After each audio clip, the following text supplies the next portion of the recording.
पीले दांत वाली बहू। रंजना कभी ब्रश नहीं करती थी। उसे कितनी बार उसके माँ बाप ने डांटा, लेकिन उसका कोई असर उस पर होता ही नहीं था, जिस कारण से उसके दांत पीले पीले हो जाते हैं। शादी के बाद। अरे बहू, वैसे तो तुझ में कोई कमी नहीं है, पर तेरे दांत इतने पीले कैसे हैं बेटा? कैसे मतलब? कोई सर्जरी थोड़ी ना कराई है। वो तो क्या है ना, मैं ब्रश नहीं करती थी तो पीले हो गए। अब क्या करूं? आप कहें तो लाल करवा लूं या फिर काले? यार ये क्या है, क्यों माँ से लड़ रही हो? लड़ रही हूँ? अरे मैं लड़ रही हूँ या ये बोल रही है कि दांत पीले हैं, पीले। अरे तपस्या थोड़ी ना की है इन्हें पीले करने के लिए। बकायदा ब्रश नहीं किया है 20 साल तक, तब जाकर। छी, कैसी बात कर रही हो? ये उस वक्त तो पीले नहीं थे जब हम लोग तुम्हें देखने आए थे। अरे तब साफ करवा लिया होगा डेंटिस्ट के पास जाकर। अब देखो कैसे पीले पीले लग रहे हैं। रंजना सास की तरफ गुस्से से देखती है। फिर शुरू हो गई पीले पीले पीले। अरे पीले तो तब भी थे जब मेरे हाथ का रसगुल्ला उड़ा उड़ा कर खा रही थी और बोल रही थी, लड़की नहीं गुणों का खजाना दे रहे भाई साहब आप। खैर, अब वो लोग करते भी तो क्या करते, पीले दांत वाली बहू पल्ले पड़ी थी तो झेलना तो था ही। एक दिन कीर्तन में रंजना गाना गा रही थी। अरे कमला बहन, माँ का द्वार है, यहाँ तो सब शुद्ध होकर आते हैं, फिर अपनी बहू को ब्रश भी नहीं करवाती तुम। दूर से पीले पीले दांत भक्ति में बाधा उत्पन्न कर रहे हैं। अरे कोई 2 साल के बच्ची थोड़ी ना लेकर आई हूँ मैं बहू बनाकर। अच्छी खासी लड़की है, अरे कैसे करवाऊं ब्रश? ये तो उसे खुद करना चाहिए ना। अब माँ बाप तो इसके जैसे तैसे निपटा दिए, ये नहीं सोचा कि सास कैसे संभालेगी।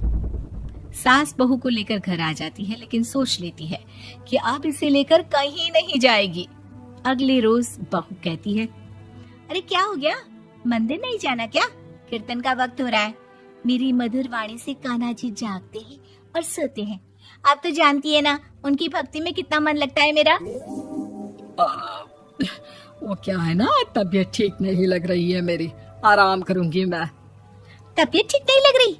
अभी तो मिथुन के गाने पर नाच रही थी आप, और अब बोल रही है कि तबीयत ठीक नहीं लग रही। अरे भक्ति में मन लगा लो सासू माँ, ऊपर जाना है, क्या मुंह दिखाओगी आप? हाँ? सास को बहू की बात पर गुस्सा आ जाता है। मैं क्या मुंह दिखाऊंगी, इसकी चिंता तो ना कर, समझी? अपने मुंह की चिंता कर, जो ये पीले पीले दांत लेकर हर जगह पहुंच जाती है। पता है लोग कितना मजाक बनाते हैं। ना जी ना, मैं नहीं जाना कहीं तेरे साथ। तो ये बात है। कोई ना, मत जाओ, मैं अपने कमरे में ही बैठकर भक्ति कर लूंगी। ऊपर वाला दांत थोड़ी ना देखता है, मन देखता है, भावना देखता है। और अरे बस बस, तू सब कुछ दिखा, बस ये सफेद चमकदार दांत ना दिखाना किसी को, है? जा यहाँ से। बहू को सास की बात का कोई फर्क नहीं पड़ता, वो तो जैसी थी वैसी ही रह जाती है। सुबह नहाकर किचन में खाना बनाना, फिर खाना खाना, कीर्तन भजन करना और सो जाना। एक दिन, माँ जी मैं सहेली के घर जा रही हूँ, शाम को लेट आऊंगी। हाँ हाँ, तो जाना, मैंने कौन सा तेरी आरती करनी है घर पर बैठकर। रंजना सहेली के घर जाती है, जहाँ वो पार्टी में जाने की तैयारी कर रही होती है। अरे शिखा, कहाँ जाने की तैयारी कर रही है? मैं गलत वक्त पर आ गई क्या? अरे नहीं यार, उल्टा सही वक्त पर आई है। मैंने ये साड़ी और ज्वेलरी निकाली है यार, शाम को इनके ऑफिस की एक पार्टी में जाना है। बताना कैसा लग रहा है ये सब? नहीं यार, इस ड्रेस के साथ तो वो वाली ज्वेलरी अच्छी लगेगी। हाँ हाँ सही बोल रही है, मैंने ध्यान ही नहीं दिया। वैसे तो हमेशा से मस्त फैशन सेंस रखती है। तो बड़ा जाती होगी ना पति के साथ पार्टी में। रंजना कुछ नहीं बोलती, बस सोचती है कि यार काश ये बात सही हो जाती। पर मैं क्यों नहीं जाती पार्टी में? क्या इन लोगों की कोई पार्टी होती नहीं होगी? रंजना घर आती है और रात में पति से सवाल करती है, एक बात बताइए, आप मुझे किसी पार्टी में क्यों नहीं ले जाते? क्या आपके यहाँ ऑफिस में पार्टी नहीं होती? पति बेचारा क्या कहता कि दांत पीले हैं तुम्हारे इसलिए। अरे कोई पार्टी होती नहीं हम लोगों के ऑफिस में, तो कहाँ से लेकर जाऊं? और मार्केट, मॉल, कहीं वीकेंड घूमना, कहीं तो। अरे यार, सारे हफ्ते में एक छुट्टी मिलती है, तो सोचता हूँ कि आराम ही कर लूं। क्यों? रंजना मन मार के रह जाती है। पहले कभी सास के साथ मंदिर जाया करती थी, लेकिन वो भी सास ने ले जाना बंद कर दिया। घर बैठी बैठी रंजना बोर हो जाती है। तभी उसे आइडिया आता है और वो मायके जाने का सोचती है। सासू माँ, 2 दिनों के लिए मम्मी के घर जा रही हूँ। अच्छा ठीक है, आराम से जा। और हाँ, माँ से कुछ अच्छी आदत सीख कर आना कि कैसे शरीर के हर भाग की तरह दांतों की सफाई भी जरूरी होती है, समझी?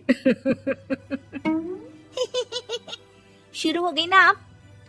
वो लोग आपकी तरह नहीं है कि छोटी छोटी बात का बतंगड़ बना दे। उन लोगों के लिए मैं मायने रखती हूँ, ना कि मेरे पीले पीले दांत। रंजना माँ को बिना बताए उन लोगों को सरप्राइज देती है, लेकिन जैसे ही वो दरवाजे पर पहुंचती है, अंदर देखती है कि घर वाले कहीं जा रहे होते हैं। अब माँ, काश रंजना दीदी के दांतों वाली प्रॉब्लम नहीं होती, तो वो भी हम लोगों के साथ चलती ना बुआ जी की बेटी की शादी में। हाँ बेटा, लेकिन अब उसे कौन समझाए कि उसको उसके पीले दांत नहीं दिखते, लेकिन उसके आसपास के लोगों को कितना एम्बैरेसिंग फील कराते हैं। मुझे तो कितनी बार उसके स्कूल की टीचर ने शिकायत की कि उसके साथ कोई लड़की बैठना भी नहीं चाहती, और ना ही कॉलेज में कोई उससे बात करना चाहता था। लेकिन पता नहीं क्यों उसे ये बात समझ में ही नहीं आती। कोई कमी नहीं है उस लड़की में, बस यही कि दांत पीले हैं। वो तो भला हो जीजा जी और उनकी माँ का, जो दीदी को जैसी है वैसे ही रखा हुआ है। रंजना को अपने घर वालों की बात सुनकर बहुत दुख होता है। वो सोचती है कि वो क्या करे, लेकिन फिर वो सीधा डेंटिस्ट के पास जाती है, अपने दांत चमकाती है और कसम खाती है कि वो रोज ब्रश करेगी। अरे क्या हो गया? तुम तो 2 दिनों के लिए गई थी ना। पर कोई ना, अच्छा है, चलो आ गई तो। रंजना सास के सामने आकर खड़ी हो जाती है और पूरी स्माइल करती है, उसके चमकदार दांतों को दिखाती हुई। चले मंदिर।